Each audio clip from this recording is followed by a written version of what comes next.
Lagos, Nigeria.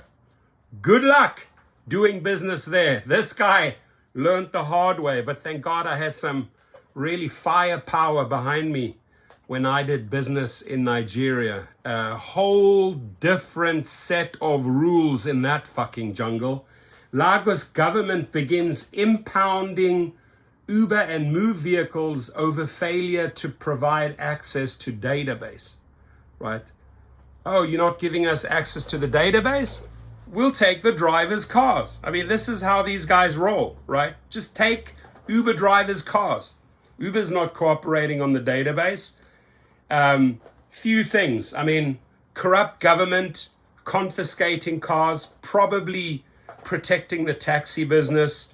I'll give you a quick, crazy story out of Nigeria. I used to fly in and out, not too often, maybe twice a year. I used to import thousands and thousands of slot machines, right? I had multiple mini casinos in the African townships, in the slums. At one point, 4,000 slot machines, right? With armored vehicles, 5 different armored vehicles, armed security. I mean, I cannot even tell you what happened in those 3 years. But I sold a lot of machines to Nigeria. They got shipped there, or they got picked up in big rigs and trucks. I shipped a lot of machines to Kenya. Big deals, right? And knew these 2 Nigerian buyers that would go in and out of South Africa hustling, didn't have a good reputation, and they ended up owing myself and my partner $600,000, and they didn't pay. So we got tipped off, worked with the intelligence in South Africa, got tipped off when they were back at the airport, when their flight was supposed to arrive. I had guys follow them into a very, very wealthy area. They had like an Airbnb up in Camps Bay, super expensive area. They would rent a Mercedes, but they did not know how South Africans roll, right? Especially myself working with people from the PAC, Pan-African Congress, that used to kick the ANC's ass, right? I mean, these were the hardest of the hardest rebel fighters. They were my business partners, and I chose them exactly because of that, because they were feared. Anyway, so my partners were affected by these Nigerians as well. They wanted their money. My partner and my Dutch partner wanted our money. We wanted the $600,000. So we huddled and we had them followed from Cape Town. We followed them at a distance from Cape Town airport when they arrived from Lagos into this wealthy neighborhood. So we knew where they stayed. And at 2 a.m. in the morning, we hit that place. We jumped over the walls. The guys were armed in AK-47s, Uzis, 9mm, got in there. These guys were banging a whole bunch of hookers upstairs, having a party, these Nigerian guys. And we marched into the bedrooms armed, and basically gave them 12 hours. We gave them 12 hours. And you can imagine they literally soiled. They had diarrhea, shat in their pants.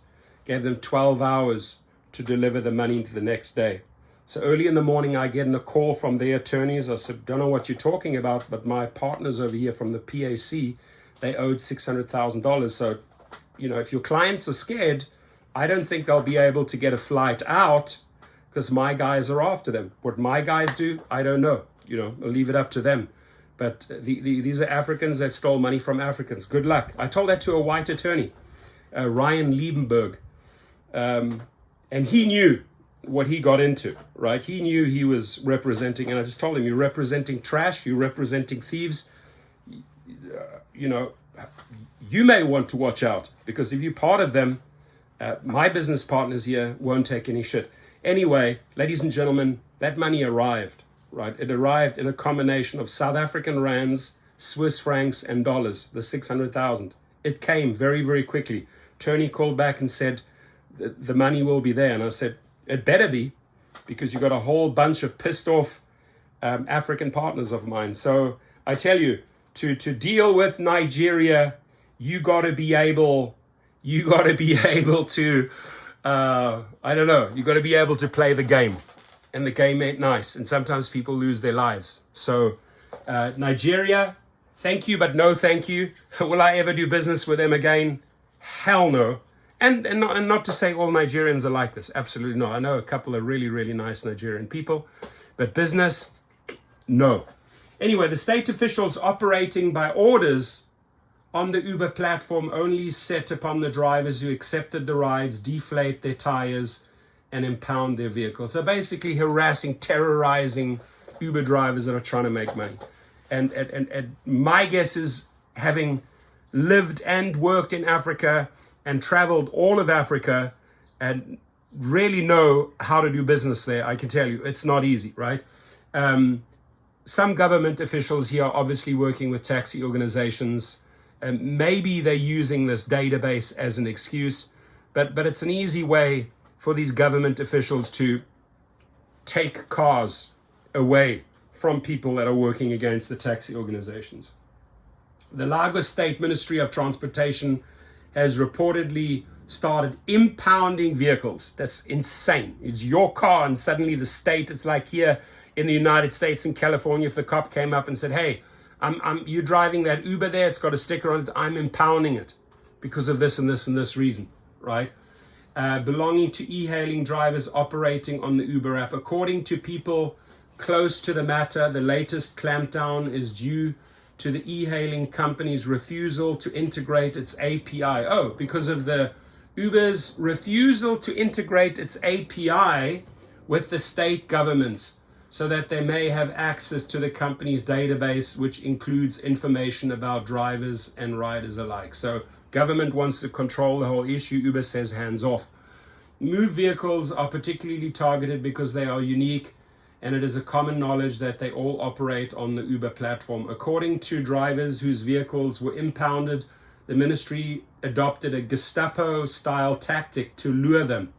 One of the victims explained that the MOT officials operated by ordering rides on the Uber platform only to set upon the drivers who accepted the rides, deflate their tires, and impound their vehicles. I mean, it's a shame. It is a shame that Nigerian politicians operate like that. But they are ultra wealthy. They all are dealing in oil or illegal business or sweatshops. I mean, it's a real tough country to navigate. When you arrive at Lagos Airport, you are watching, and you can't arrive armed, right? Anytime I fly in Africa, you can't get onto a plane armed. So you're arriving without a firearm, unless you can find someone on the other side and you know someone, hey, come, pick me up at the airport, bring me a firearm, right? I did that in Mozambique many times, right? I'd have people, armed security, come pick me up at Mozambique at the airport, and then at least, you know, you could semi-travel safe. But here, this is the wild west. When you are at the airport, ladies and gentlemen, there are already people spotting you. Where's this guy going? What has he got on? What type of brief test? You really want to go like low profile. Your shirt, jeans, very basics, right? Because these guys are literally on you from the moment you get off the plane. You can walk through an airport and walk out the airport, and you can see already people are watching. Aha, potential money. Where is that guy going? What is he doing? How can I maybe inject and make some money here? Lagos, to me, is one of the most fascinating, crazy, criminal cities of the world. Been there, done there, got the t-shirt, got the hell out. And like I said, I had to, it's like these guys stealing the car, right? It would be the same as if these Nigerian officials would steal my cars in South Africa, the fleets, and then I would have to take matters into the own hands to get my cars back. It just, that's how it works. It's crazy. So I find it sad that the government sets up a sting operation, goes and deflates your tires and takes the car away. Oh, because they want access to an API. I mean, I've never heard such bullshit, right? So I came to Alusa, a drop-by passenger, and somebody ordered me thinking that I was a passenger. They tricked me into a compound, and before I knew what was happening. They took the keys from me and deflated my tires. I asked them, what's the problem? And they said, Uber has a problem with the government. Uber has a problem with the government. So I don't know how Dara Khosrowshahi, I don't think Dara Khosrowshahi has the skill set to deal with these people. It takes a certain type of person to deal with these type of people, to negotiate. It's like negotiating with a hostage taker, right? So my guess is Uber has boots on the ground, wires some money, satisfies their needs, gives in to their extortion. This is all extortion, really. And this is the difference. If you want to roll out and make money in a country that has very few laws in place, lawless, right? If you want to roll in as Travis Kalanick and say, oh, we're going to do business in Nigeria, you got to know what you're getting into. I learned that in my 20s and 30s, wild, wild west. Not to say that South Africa wasn't the wild, wild west, but Nigeria was a whole different jungle. It's like driving into a jungle where people just want to capture you in nets and take money from you. It's crazy. The story was further corroborated by the PRO of the Lagos State Chapter of the Amalgamated Union of App-Based Transporters of Nigeria, Comrade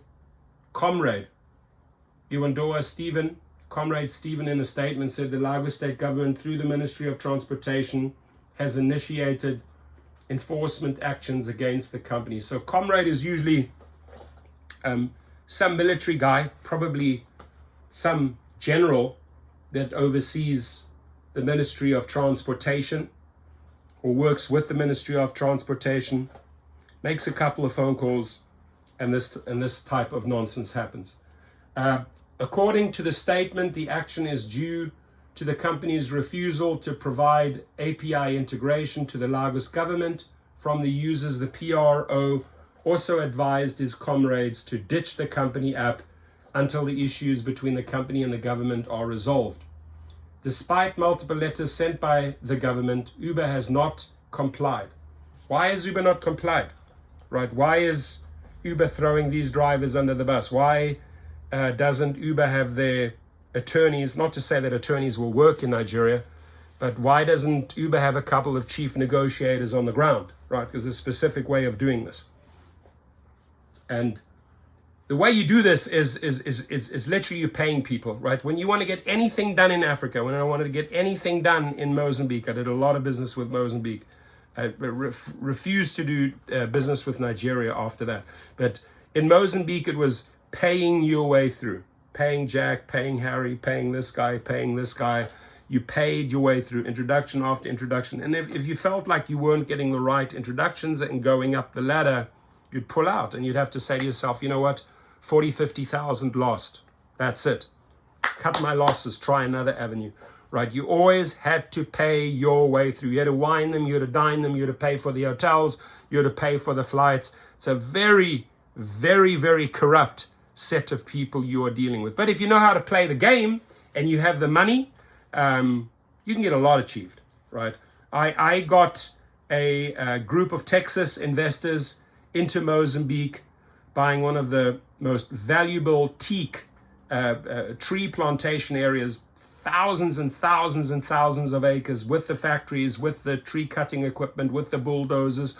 They bought the whole thing lock, stock and barrel for $40 million, right? And they said on paper it was worth about $600 million. So when you know how to pay the right people, it's amazing how these, very much like Russia, that lets oligarchs in. It's the same way in Africa. They will sell off government-owned businesses if you pay the right people the right price. Been there, done that, got the t-shirt. I'm just giving you a couple of stories out of my life, because my channel, you get to know me a little bit better. But database access, is Uber breaking any law? It appears Uber is breaking the laws of Lagos State by its reported failure to grant, the plot thickens.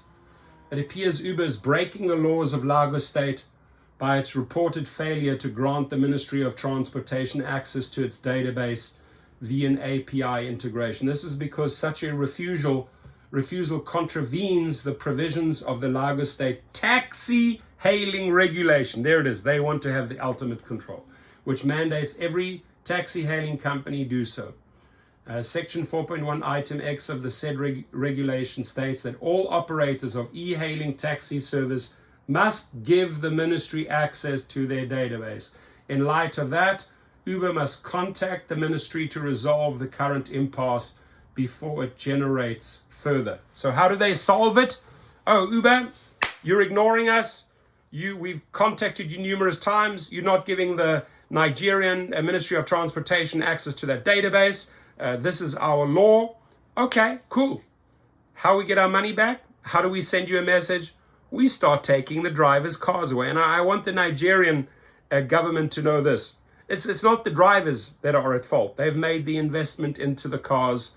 You need to go and find these tactics, these type of pressure points with Uber in San Francisco, right? Try it that way. You're not going to get anywhere. So the way you did it is a pretty weak approach, pretty cowardly approach. You go after the little guys that own the cars. So it's rather fucking pathetic. But then again, I'm not surprised. I've seen how these guys deal. And I absolutely, I can tell you after that, experiences in the 90s, will never, ever do business with certain type of countries again, right? Get your hands burned, really badly, and you don't want to make that mistake twice. So I'm sorry you drivers have to go through this. Maybe one of the drivers there comes across the video. Maybe one of the people at the Ministry of Transportation, maybe you want to come on the show and explain exactly why you are doing this.